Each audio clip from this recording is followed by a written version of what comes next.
مؤسسه دولتی مرکز کودکان و نورسانی شهر دوشنبه درهای خود را برای هواداران خود باز نمود. مؤسسه مذکور فعالیت خود را در اساس سیاست معارف پرورانه پیشروی ملت بر راه نموده کوشش به خرج می‌دهد تا نسل نورس را با استفاده از امکانات‌های موجوده با دانش‌های زمانی معاصر مسلح گرداند. با همین مقصد در مؤسسه ذکر گردیده روز درهای گشاد با شکوه برگزار شد. در این روزها خوانندگان مؤسسه‌های تعلیمی 4 ناحیه پایتخت امکان دارند تا برای آموزش علم‌های زمان و هنرهای پسندیده‌شان برای باز هم وسیع‌تر و فراختر نمودن درجه ذهنی خود مراجعت نمایند.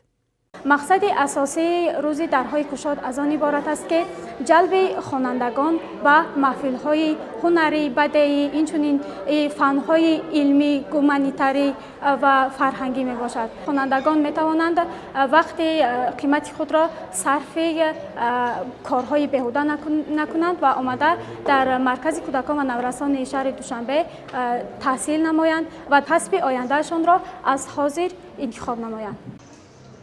طبق اطلاع مسئولین در مرکز همساله خوانندگان زیاد به تحصیل جلب کرده می شوند. از روی معلومات های به دست رسیده در مرکز زیاده از 30 محفل دوزندگی، پزندگی، نوازش اسباب های موسیقی، رسامی، زبان های روسی و انگلیسی، تاریخ و حقوق، سیاحان نورس، ادیبان نورس، ششکای و شاهماد، اینچنین آموزش تکنولوژی اطلاعاتی و دیگر محفل ها عمل می کنند. همزمان در این مکان علم و معرفت یک تالار خوانش موجود است که اشتیاقمندان می توانند کتاب های لازمی خود را مطالعه نمایند. تعلیم گیرندگان ما در المپیادا و آزمون های سطحی شهری و جمهوری اشتراک نموده در آنها صاحب جایهای نمایان می گردند و مؤسسه ما همیشه کوشش می نماید که بیشتر خوانندگان را به محفل های خود جلب نماید و خوانندگان را تعلیم و تربیت دهد. و تعلیم گیرندگان باشد آموزگاران سابقه دار و با تجربه با استفاده از متدهای نوی معاصر تعلیم می دهند. به خوانندگان پس از ختم محفل شهادت نامه داده می شود. همزمان خوانندگان در برابر تحصیل در مرکز اینچنین امکان پیدا می سازند تا در آزمون و المپیاده ها شرکت نموده سزاوار مقام های افتخاری و جایزه ها گردند.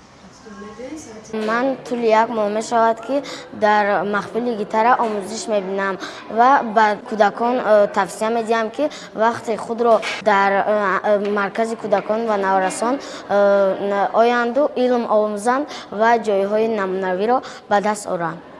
یادرس می شویم که مؤسسه دولتی مرکز کودکان و نورسانی شهر دوشنبه تا امروز خوانندگان زیاد را برای اشتراک در آزمون و المپیاده ها و چاره‌بینی های فرهنگی سطحی بلند آماده نموده است. اینچنین با تجربه بسیار ساله فعالیت در سمت تحصیلات علاوگی توانسته است که صدها کودکان و نورسان را در راهیه وطن دوستی و خویشتن‌شناسی و خودآگاهی ملی تربیت نموده به آنها کسب هنرهای گوناگون، زبانهای خارجی و علمهای معاصر را آموزانند.